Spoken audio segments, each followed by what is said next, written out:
Os motociclistas do Tribo de Judá, todo ano, nós fazemos uma viagem a passeio. A nossa primeira visita a São Tomé das Letras foi em julho de 2018.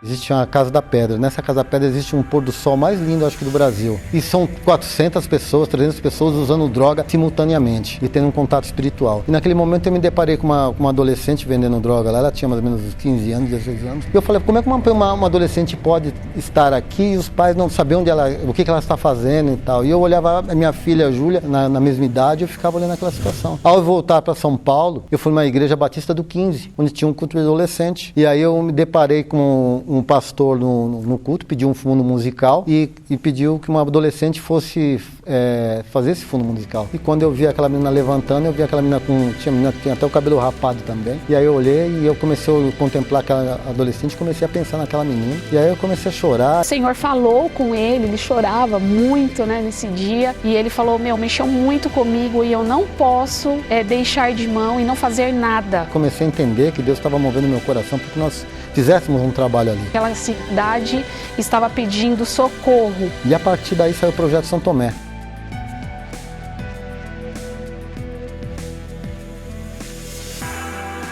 Inicialmente, o ano passado, foi uma experiência ruim. Eu não curti o lugar, me sentia muito mal. O trabalho só começou em julho, com oração e jejum. E aí foram um ano de trabalho, de oração. Começamos a nos mobilizar, ligamos por algumas igrejas lá em São Tomé das Letras. Começamos a procurar igrejas daqui que tinham esse trabalho missionário também e queriam fazer parte desse projeto. Nós estávamos lá no motoclube do Tribo de Judá, nós estávamos mais ou menos em 25 pessoas. Tivemos também a participação da igreja do 15, que foram 12 missionários.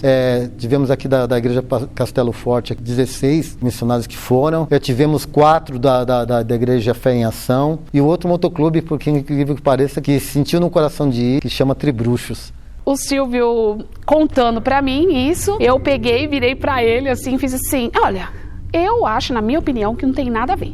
Entendeu? Primeiro, olha o nome do motoclube, Tribruxos, certo? Não vai ser legal isso daí, cara. O cara vai estar lá com a gente, desfilando ali, né? Passeando ali com a gente, tá na praça, não sei o quê.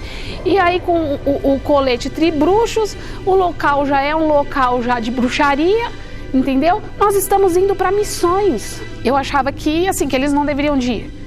Né, pelo nome. Então, assim, eu tive um preconceito do nome do motoclube, primeiro.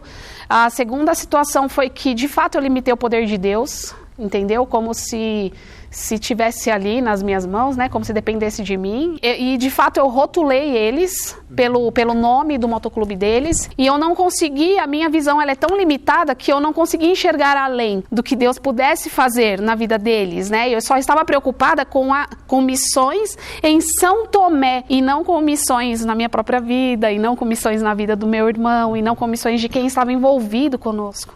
E aí eu cheguei e falei pro Silvio, olha, na minha opinião, acho que não. E ele virou pra mim, assim, uma calmaria, assim, virou pra mim e fez assim, olha, vai quem Deus quiser que esteja lá. E é um motoclube secular, mas graças a Deus, Deus está fazendo a obra ali, modificando ali a vida deles aí. Este amigo que os levou, manda uma mensagem no nosso grupo, né, na tribo, e fala assim, gente, Deus fez algo assim tremendo, né, no nosso meio. Quem estava ali dos Tribruxos, a esposa do integrante, eles amaram, né, estar conosco, tudo que aconteceu ali, e ela retornou para os caminhos do Senhor, né? E quando eu comecei a ler aquilo, nem lá eu entendi, eu só entendi na volta. Então o Senhor trabalhou comigo. E de lá pra cá eu aprendi, eu não posso limitar o poder de Deus, eu não posso olhar pra uma pessoa e, sabe, rotular, ter os meus rótulos e, Deus tem que trabalhar desse jeito. Não, Deus trabalha do jeito que Ele quer, entendeu? E Ele usa quem Ele quer, né? E foi uma bênção.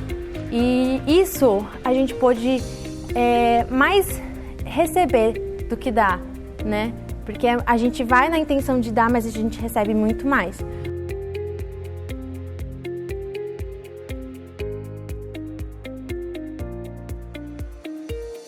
ficou eu e a Bruna Miguel no tapete, e aí a gente conseguiu levar esse tapete pra lá, e a gente levou o chá, porque lá os chás alucinógenos, eles são muito conhecidos, a galera vai muito pra lá pra tomar, e aí a gente fez um chá de maracujá pra deixar a galera tranquila, zen, e aí de repente começou a chegar tanta gente que a gente não tinha controle de quem tava ali.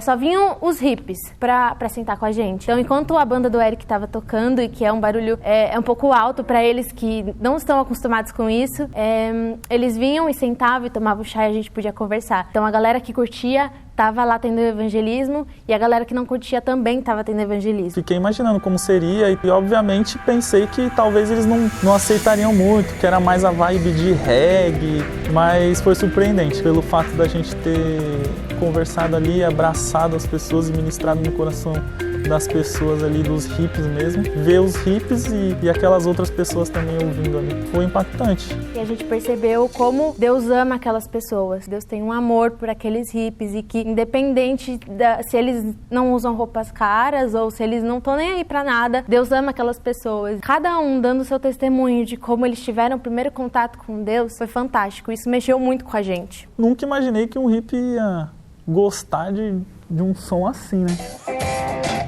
Já veio um hippie assim e ficou parado olhando, cantei mais uma música e do nada ele veio e falou: meu, eu quero te dar um presente. Já veio com a bracelete assim, quero te dar um presente. E aí ele veio colocando no meu braço, e aí eu falei, Deus tocou no meu coração pra orar com ele ali. E aí eu segurei ele e falei: mano, eu posso orar com você? Posso orar por você? Abracei ele, comecei a orar com ele ali. Eu orei para que o Espírito Santo pudesse invadir o coração dele e que através do evento ele pudesse ser quebrantado, o coração dele pudesse ser quebrantado para receber realmente ali, sabe?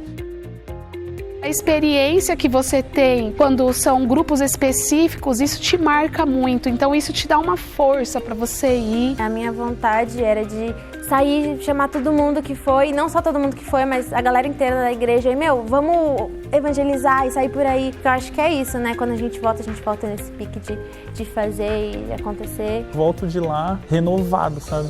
Valeu muito a pena, sabe? Volto de lá diferente. Aquele amor que a gente recebe de Cristo e poder transbordar isso para as pessoas, sabe? E ensinar e falar sobre esse amor para as pessoas é maravilhoso, é sem igual, é lindo demais.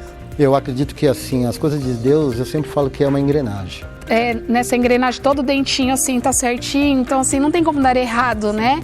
Então a gente acaba um aprendendo com o outro, entendeu? A gente fez isso e a gente tem que falar para as outras pessoas tudo que aconteceu lá e explicar para que essas pessoas também possam tá com essa chama igual a gente, pra gente poder evangelizar. São almas pro reino.